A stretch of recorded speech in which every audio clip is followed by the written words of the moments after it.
Welcome to our new ABBA magazine show. It's been an interesting week. We already have coaching changes in this season. There was drama in Zadar and Podgorica. A very good start for Slaven Rimac and Cibona's bench, and of course it was very hot on the Eternal Derby in Belgrade.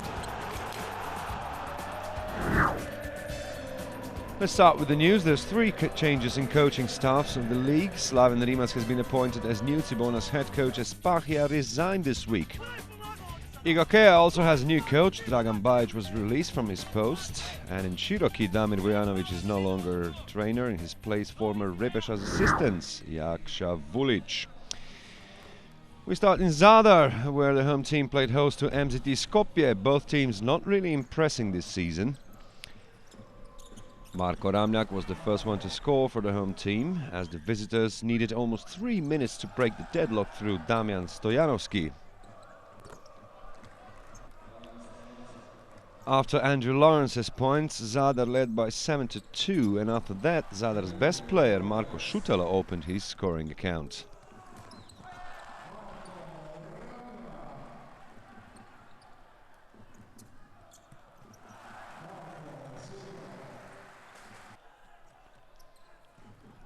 Good opening minutes from the home team. After this counter-attack by Toni Dian, they led by 22-13, and Vukojic was forced to take a timeout. When Marko Ramljak scored his 9th point, Zadar was in front by 26-15, which was also the end result of the first period. MZT opened the second one with a 3 from Stefan Sinovec, but that was soon followed by a new highest lead of the game, +12, when Ante Djugum scored. Then 2 3-pointers in a row for MZT and -8 when Sinovec was successful. But Zadar was able to reply with 3 consecutive baskets to equal their highest lead of 12. But the visitors were nonetheless able to arrest the fall through former Zadar captain Todor Gečovski. They succeeded to cut the deficit to 10 points. Still, Zadar was able to finish the half on a high as Ivan Bartul scored for 3 and put the Dalmatians 13 points ahead after the first 20 minutes of play. In the second half, the visitors managed to close the gap to 6 points after Gečovski was able to score 5 in a row, and then Čekovski rounded out that run with his 3-pointer.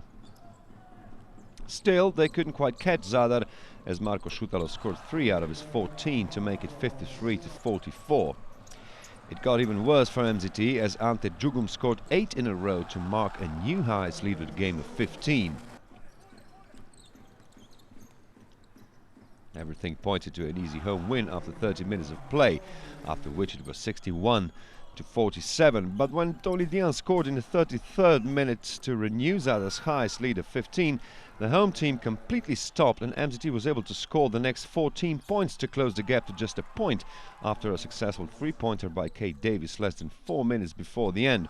A minute and a half remaining on the clock, MZT equaled the score through Damian Stojanovski, but Dian managed to get the home team back in front. 20 seconds before the end, Gečovski tried for 3 but missed, and then it was Ramljak's turn to miss both free throws. At the other end, Aleksandar Kostovski had a chance to make things even, but he could only score once from the free throw line. Then the same effect from Zadar's Andrew Lawrence to make it 72-70, which meant MZT had 6 seconds to at least put the game to overtime, but his shot was too short and Zadar was able to win for the 3rd time in the season. 4 wins for IGOKEA and 3 for Szolnok before the teams met in Aleksandrovac, but there was a shock in place before the game as the home team decided to part ways with their coach Dragan Bajic. He was temporarily replaced by his assistant Milutin Latincic. Problems also on the other side as Szolnok arrived without their main man and the league's best player, Willie Warren. Sinisa Steinberger opened the scoring for the home team, and for the Hungarians it was Cedric Oliver. When Uroš Nikolić already had 5 points under his belt, IGOKEA was leading by that exact number. Tomislav Ivosho reached 12 points and 7 rebounds that evening. He was able to close the gap to 2 points, but then the visitors suddenly stopped as IGOKEA scored the next 13 points.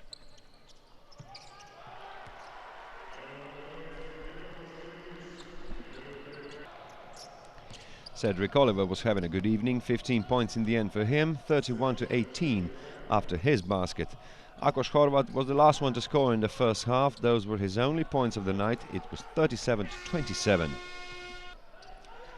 Szolnok opened the second half well, managing to close the gap to just 3 points after a 12-0 partial. But the hosts again ran away to a 9-point advantage after Uroš Nikolić scored. The visitors showed determination to come back in the game. David Vojvoda scored 3 times to again put Szolnok just 5 points behind. It was 53-45 after 30 minutes of play after Uroš Mirković scored for 3. Then in the last quarter, Igokea put some more gas to the throttle as it had raced away to a 17-point lead after Nemanja Gordić rounded up another 12-0 run to put it to 62-45. The guests were 13 points behind after Miljan Rakic scored 3 out of his 7 of the night. The game was finally decided when Teddy Gibson scored for 3 in the last minute of the game. That meant a 5th win of the season for Igokea, Szolnok with just as many defeats.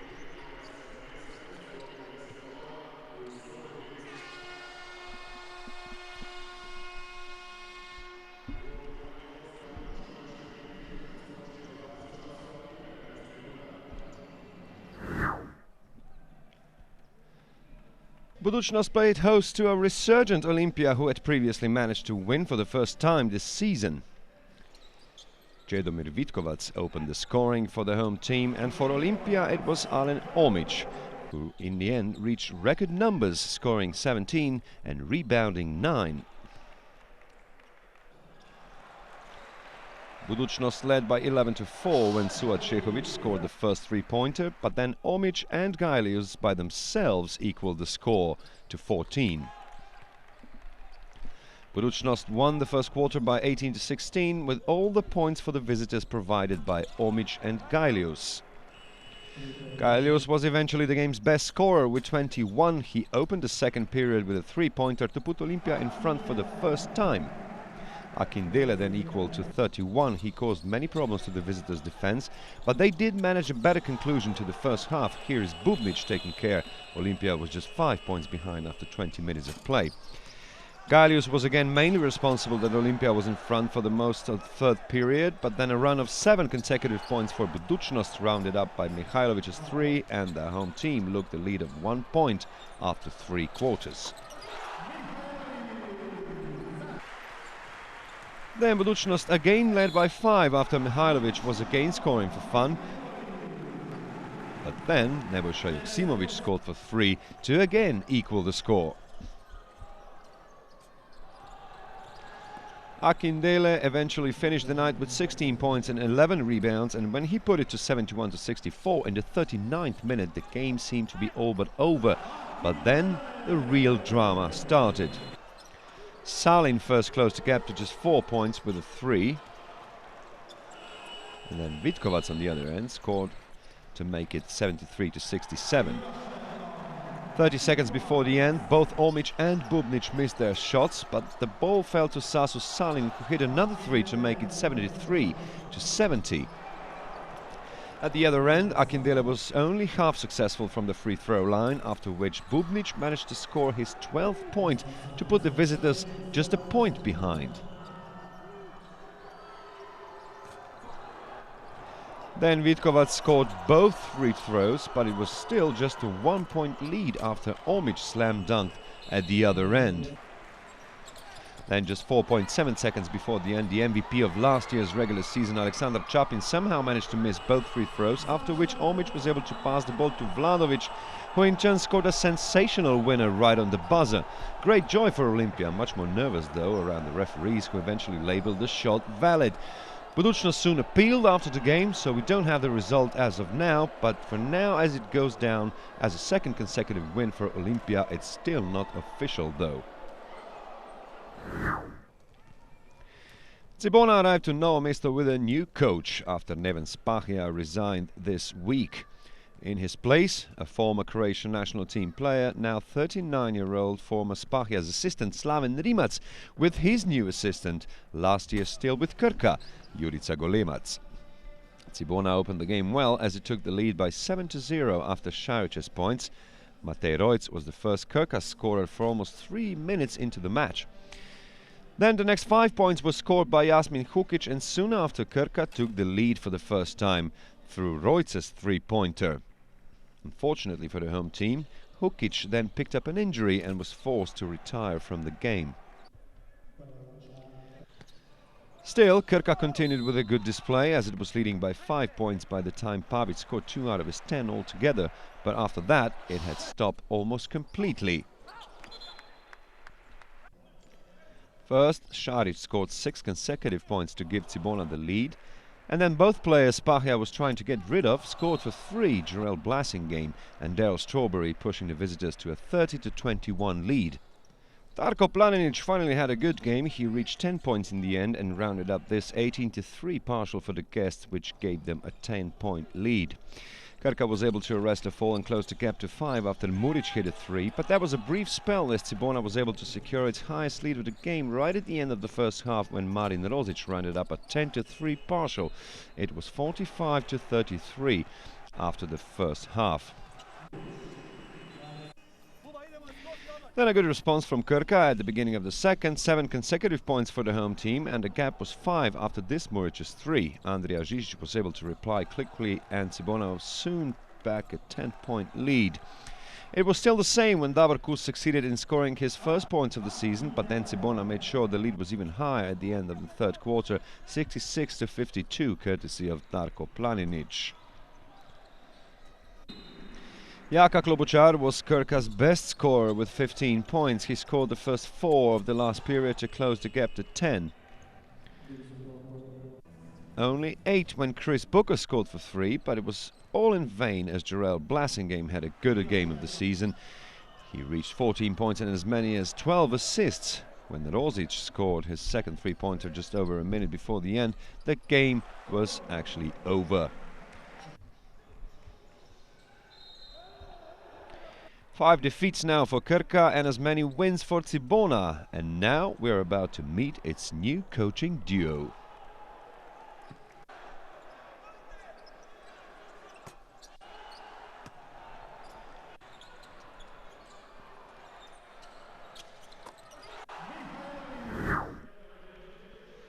A former 2 times European champion and the most successful Croatian club fell into a financial crisis as well as out of the EuroLeague. All of that meant that it almost ceased to exist, but instead the curve has been upwards for the club from Zagreb. There's big expectations in this season. The team was able to hold on to a majority of players from last season, as well as bringing Darko Planinic from Maccabi and Matt Janning from Siena to the club. The biggest reinforcement of them all was supposed to be in the coaching position as Neven Spahia was appointed.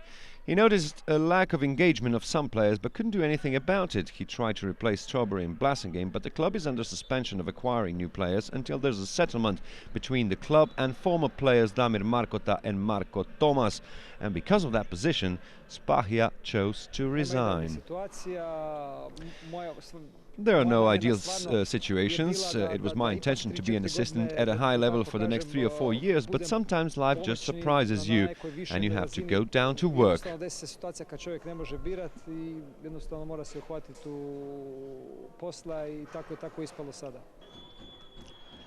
Results in the league are not that bad, with 4 wins and 3 defeats. It's worse in the Eurocup, where Cibona has lost all 5 games and it's now 28 consecutive defeats in European competitions, and that is alarming. Spahia recommended that Rimac be his successor, as he was his assistant, as well as last year to Veljko Mršić and Daniel Lutz. By all means, a big responsibility for still a very young coach.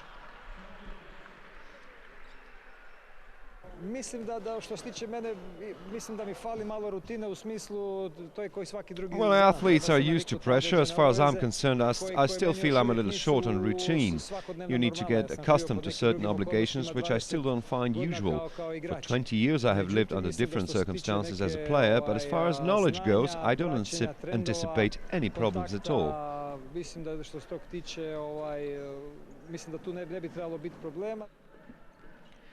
He will be assisted by Jurica Golemac, a former Union Olimpija and Krka player, as well as a member of Slovenian national team who had finished his career last year.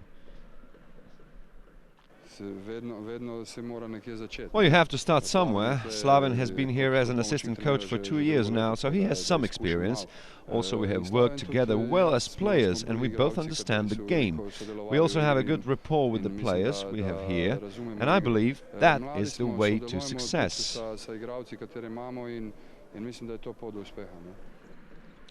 The goals had not changed after Spahia's departure, as Cibona boasts one of the most expensive teams in the league, according to its sporting director Vlado Vanjak, and they are to reach the final four of the league and thus reaching the EuroLeague again.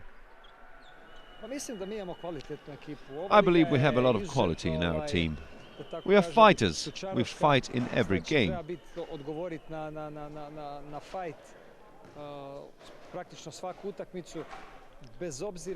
A win away from home in the league is always difficult, and I hope we can continue in that rhythm.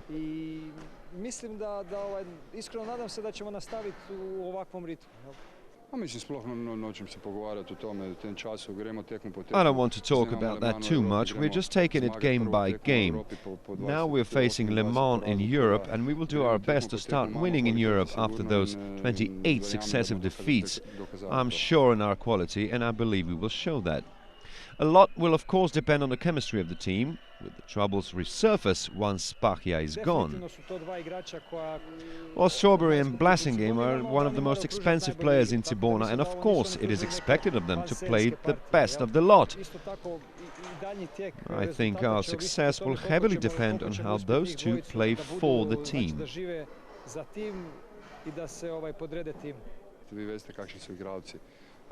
Well, you know how the players are. Today they put extra energy on the court and we were able to win, so let's hope that goes on. The players are experienced enough to know what's required of them. We of course wish all the best to the new coaching duo from Zagreb.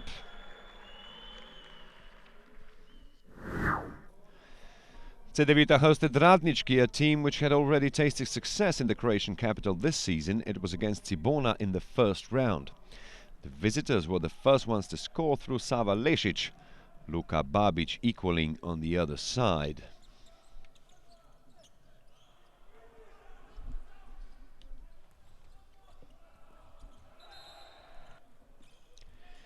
Cedevita led by 11-8 when Radnički was then able to put together an 8-0 run after Nurkic was first able to stop Dimic, but the ball eventually got to Lešić, whose 3 put Radnički 5 points in front.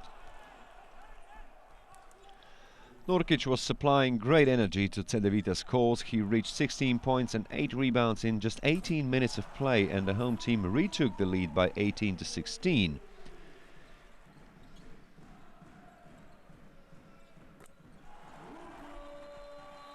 It was 23-20 for Cedevita at the end of the first quarter after Delaš had scored for 3. With his second three-pointer, he rounded up a 10-0 run for Cedevita to make it 30-20. Then Babić stole the ball, and after his slam dunk, it was +12. It took Radnički more than 4 minutes to score when Jovic was finally successful. But when Tomislav Zupčić scored his first 3, it was already Cedevita's 5th three-pointer and the lead was 13. Then the visitors managed to score a couple of points and reduce the gap slightly, but Nurkic had by the time already scored 12 and Cedevita led by 10 at the end of the half. Second half started with the home team scoring first, but that was followed by some good minutes from Radnički. 13-3 the partial result as the visitors came to within 4 points after Lešić managed to score 3 in one go and Repeša was then forced to take a timeout. It did bear some fruit as Cedevita was able to re-establish the lead of 9 points. Sava Lešić was responsible for 12 consecutive Radnički points, 26 for him altogether, but he did miss 8 free throws and the result after 30 minutes of play was 59-54. Radnički was only 3 points behind when Nikola Kalinic scored for the first time in the match, but then followed Ramljak's successful minutes on the court as he was responsible for 7 of Cedevita's 9 points in that period. 3.5 minutes before the end, Delar scored for 3 and the home team was in front again by 9. The lead was again just 4 points when Mlađan scored his third three-pointer, but Stefan Jovic missed both free throws and on top of that lost the ball in the next attack, and Miloš Dimić got a technical foul just 35 seconds before the end. Ante Delar scored 4 times from the free throw line and the game was then decided. It was 79-71 at the end. Radnički had missed 12 out of 30 free throws, 9 of which by Sava Lešić with 27 points, the best scorer of the game. Six and a half thousand people turned up in the Pioneer Hall to see this season's first Eternal Derby, 224th in history.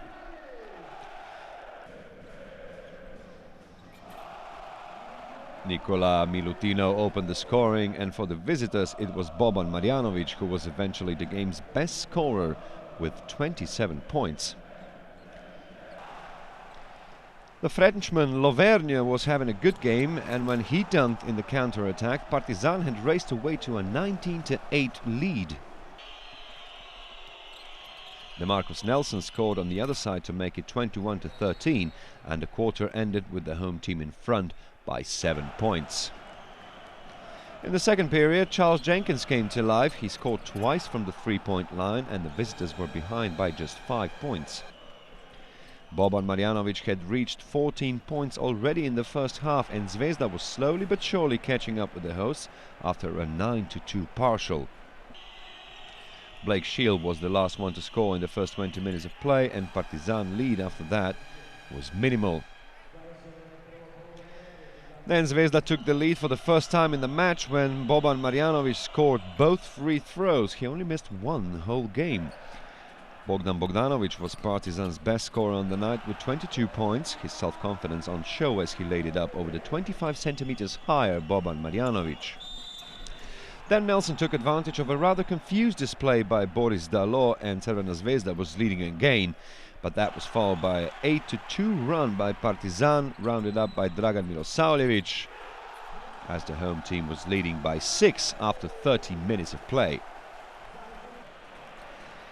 Zvezda then again took the lead at the start of the last period when Jaka Blažić was able to score 5 in a row. He rounded up a 10-2 partial for the visitors, but the game was tied again as Milosavljević dunked really well over Ivan Radenović. The same player then scored over Marjanović, and he was fouled in the process, and Partizan again leading by 4.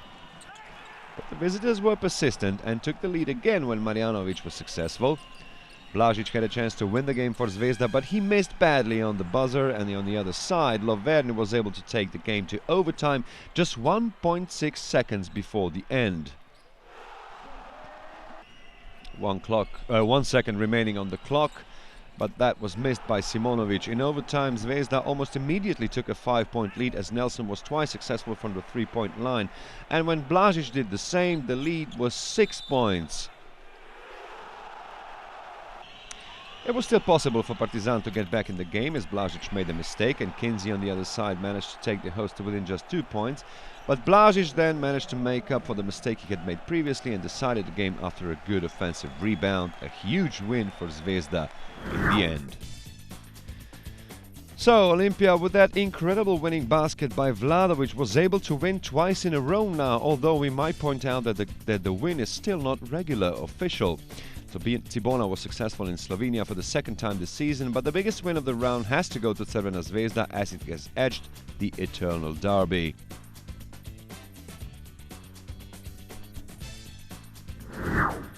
With that win, Crvena Zvezda is now the leader of the pack, with Cedevita dropping to 3rd. Budućnost down to 6th, and for the first time in the season, Olimpija broke away from the bottom. But of course, we need to point out again that the game's outcome needs to be decided behind the green table. Široki now, at least in last place. Boban Marjanović is our MVP of the round, reaching a playing index of 34. He reached 27 points in 30 minutes of play with 9 from 12 for 2 points, with just 1 missed free throw from 10, as well as 6 offensive rebounds. Well, now let's take a look at the 5 best actions of the previous round. At number 5, we have Gailius, first with a steal and then with a slam dunk. At number 4, we have Filip Kraljevic from Zadar. Here is he, taking a really good assist and then dunking in the end. At number 3, we have Uroš Nikolic from Igokea.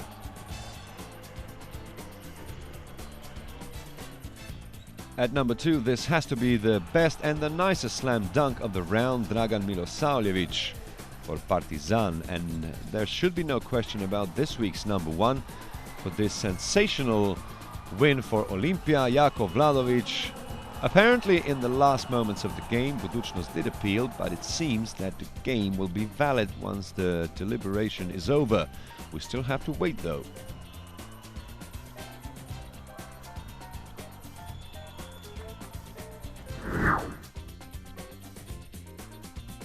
So these are the games for the next week. It's a big derby in Croatia. Cibona facing Zadar. Radnički will have a great job on hand as it hosts Partizan in his own hall of Jezero. Thank you very much for today. We'll see you next time. Bye bye.